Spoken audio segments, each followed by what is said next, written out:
At 6, Indiana's Attorney General is urging the governor to send some of the state's National Guard soldiers to the southern border. News 8's government reporter Garrett Bergquist asked why the states should step into a federal issue. Attorney General Todd Rokita says he has long advocated sending Indiana National Guard troops to the southern border in an enforcement role. Rokita says the situation on the border is serious enough state governors should step in.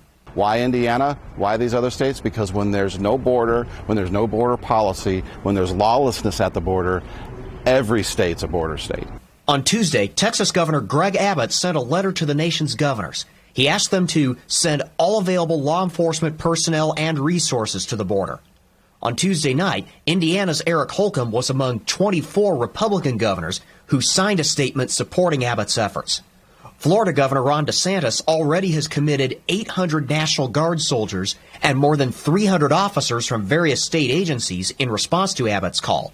Rokita says Holcomb should do the same.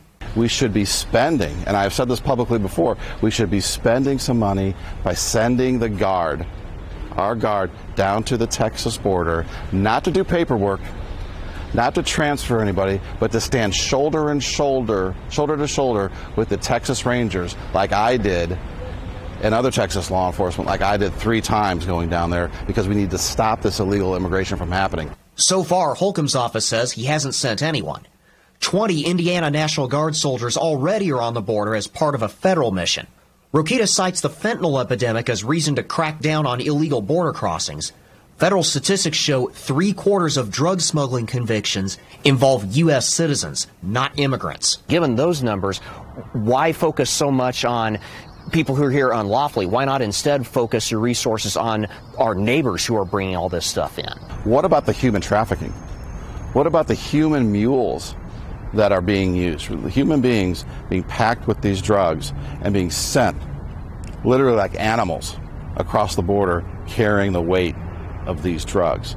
So there's a huge human trafficking element to this too.